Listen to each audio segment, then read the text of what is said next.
I, 28F, stood in the middle of my baby shower, watching pink and blue balloons float near the ceiling. My hand rested on my 7-month belly, while my husband, Liam, 29M, beamed beside me. The living room of our home sparkled with decorations my best friend had spent hours arranging. Every corner held flowers, every table overflowed with gifts wrapped in pastel paper. This moment felt like everything I'd ever wanted. Liam wrapped his arm around my waist and pulled me close. His cologne mixed with the sweet smell of the vanilla cake waiting on the dessert table. Our friends and family filled the room with laughter and conversation. My sister snapped photos while my dad told embarrassing stories about my childhood to anyone who would listen. We had been married for 2 years, and despite our money troubles, I knew we would make it work. We always did. "We'll never have to worry about money again," Liam whispered in my ear. "Soon our lives will change forever." His breath was warm against my skin. I squeezed his hand, thinking he meant the promotion his boss had mentioned last month. Maybe his parents had decided to help us with the nursery furniture we couldn't afford. Either way, I trusted him completely. This man was my whole world. My cousin started a game where everyone had to guess the baby's weight. People shouted out numbers while I laughed at the ridiculous guesses. Someone said 12 pounds, and I pretended to faint into Liam's arms. He caught me and kissed my forehead. Everything about this day felt perfect. The sun streamed through the windows. The room buzzed with joy and excitement about our first child. Then the music stopped. The front door opened with a bang that made everyone turn. My mother-in-law, Victoria, 58F, walked in, wearing a black dress that looked like it cost more than our monthly rent. She carried a huge gold box, tied with an enormous red bow.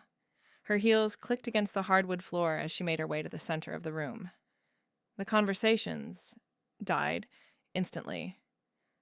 "I have an announcement," Victoria said. Her voice cut through the silence like a knife. "My son and I have been keeping a secret from all of you." She set the box down on the coffee table with a heavy thud. "Today, everything changes for the Hartley family." She looked directly at me when she said it. Something cold settled in my stomach.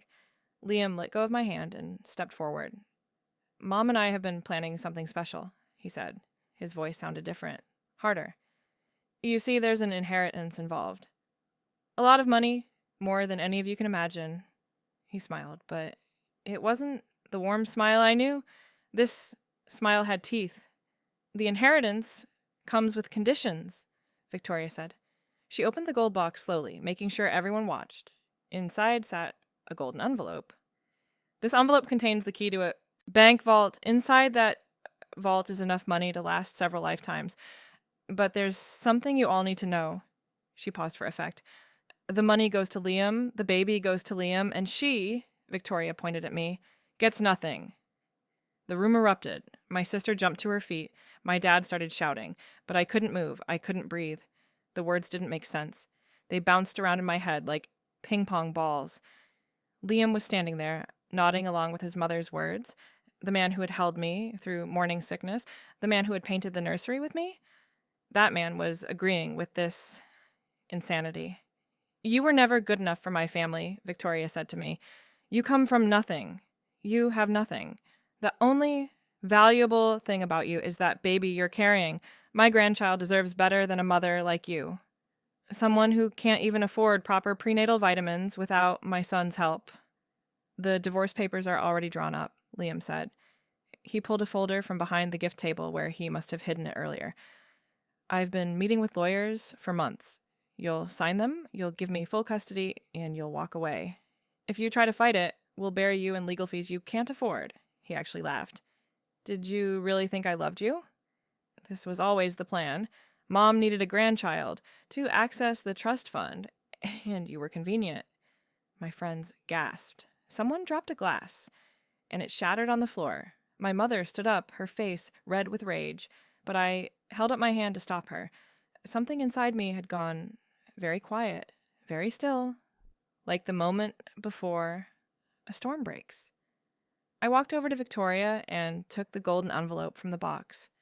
She smiled, thinking I was accepting defeat. "This key," I said, holding it up so everyone could see it shine in the light, "is completely worthless." My voice came out steady and clear. "Would you like to know why, Victoria? Or should I tell everyone the real story about your family's money?" Victoria's smile faltered. "What are you talking about?" she said. But I saw fear flash in her eyes. "Good. A year ago, I found emails on Liam's laptop," I said. "Emails between you two, planning every detail of this scheme. How you would trick me into marriage. How you would use me to produce an heir. How you would take the baby and the money and leave me with nothing. But you made one mistake. You talked about where the money really came from." "Shut up," Liam said. He lunged for the key, but I stepped back. "You don't know anything." "I know everything," I said. "This inheritance isn't a gift, is it, Victoria? It's stolen money. Your grandfather stole a fortune from his own brother decades ago. When he died, guilt made him put it in a trust. The money was supposed to go to his brother's grandson. But there was a catch. The grandson needed to have a child of his own to claim it." Victoria's face went white. The room was so quiet, I could hear my own heartbeat. "How did you—" she started to say. "Your grandfather's brother never had a grandson," I continued. "So you lied. You convinced Liam to have a baby with me so you could claim money that was never yours. You weren't giving Liam an inheritance. You were using him to steal from the rightful heir. But here's the beautiful part. After I found those emails, I hired my own lawyer. We tracked down the real heir. Your grandfather's brother did have a child, a daughter, and she had a son." "That's impossible," Victoria said. Her voice shook. "I researched everything. There was no one else." "You researched badly," I said. "The cousin you missed lives in Oregon. Nice man. Very interested to learn about the money his family was owed. Even more interested to learn about your fraud. We met 6 months ago. I gave him copies of all your emails. He filed the proper paperwork with the bank. The account you thought was waiting for you. It's been empty for 3 months. The money is already with its rightful owner." Liam grabbed the folder with the divorce papers and threw it across the room. "You're lying?" he said. "You couldn't have done this."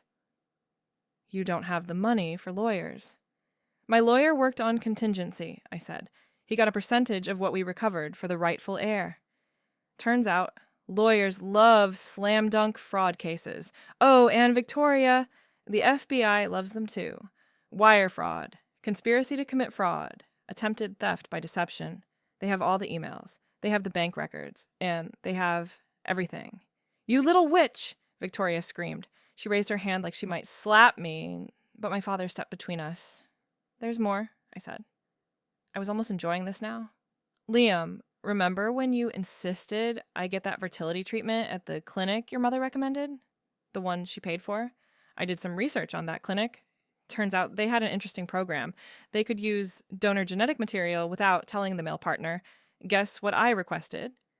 Liam's mouth fell open. "No," he said. "The baby is mine.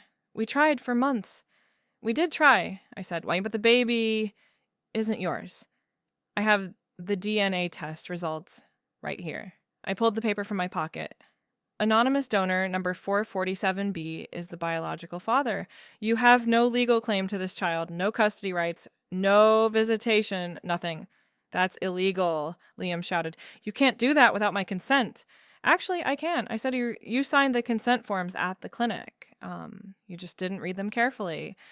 Page 12, section 3. It clearly states that in cases of detected genetic abnormalities, the clinic reserves the right to use donor material to ensure a healthy pregnancy. Your mother picked that clinic specifically because she thought that clause would let her control things. Instead, it gave me everything." Victoria turned on Liam. "You idiot!" she screamed. "You were supposed to handle the details." "You said you read everything, and you said it was foolproof." "You're the one who chose the clinic," Liam shot back. "You said you knew the director. And you said everything was arranged." While they screamed at each other, my sister started a slow clap. Then my friends joined in. Soon the whole room was applauding. Someone shouted that I was a genius. Someone else called me a hero. My dad wrapped me in the biggest hug while my mom kissed my cheek. "Security is here," my best friend announced. She had called them while Victoria and Liam were distracted by their fighting. 2 large men in uniforms walked through this door. "These 2 need to leave," I said, pointing at my soon-to-be ex-husband and his mother. "They're trespassing in my home." "Your home," Liam said. "This is our house. Was our house," I said. "But remember when you put everything in my name for tax purposes? Your mother's idea, if I recall. Something about protecting assets from creditors. Well, this house is mine. Your name isn't on anything. You have 10 minutes to pack a bag, then you're gone." The security guards moved toward them. Victoria grabbed her purse, still screaming about lawyers and lawsuits. Liam looked at me one last time. For a second, I saw something break in his eyes. He realized he had lost everything. His mother's scheme had cost him his family, his home, his future. "Good. This isn't over," he said, as the security guards escorted him toward the stairs to pack his things. "Yes, it is," I said. "The FBI will be in touch about the fraud charges. Your assets will be frozen during the investigation. Victoria's too. The lawyer said you're both looking at 5 to 10 years in federal prison. Maybe you can share a cell block." 20 minutes later, they were gone. Their screaming faded as the security guards loaded them into their cars. Victoria's black dress looked ridiculous as she stumbled in her expensive heels. Liam's perfect hair was messed up from running his hands through it. They drove away in separate cars, probably already planning to blame each other for everything. I stood in my living room, surrounded by people who actually loved me. My hand rested on my belly, feeling the baby kick. This little one would grow up without the poison of the Hartley family. No manipulation, no greed, no lies, just love and honesty and the kind of family that shows up when you need them.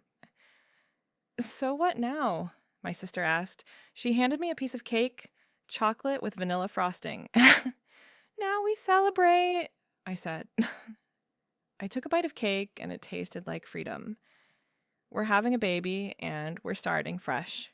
No toxic in-laws, no lying husband, just us and this little miracle. The party resumed with even more energy than before. People ate and laughed and told stories about times they had suspected Liam wasn't good enough for me.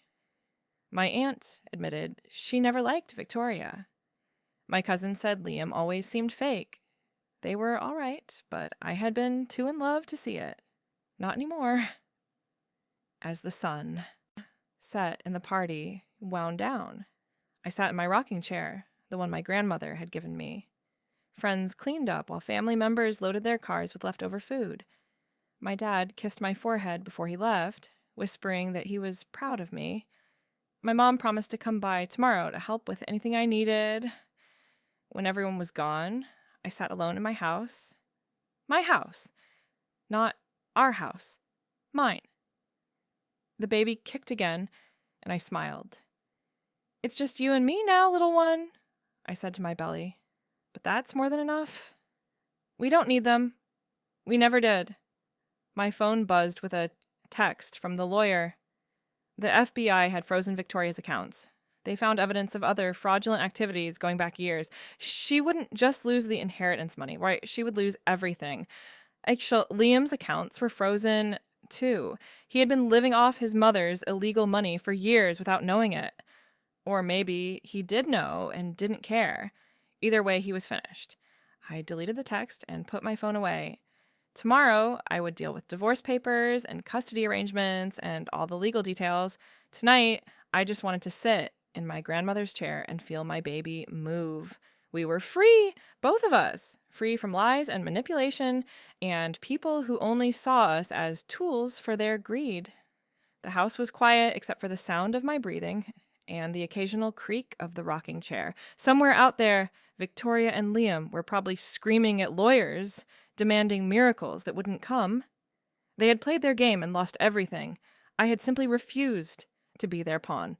My baby would never know them, would never be poisoned by their greed, or taught that money mattered more than love. This child would grow up knowing their worth came from who they were, not what they had.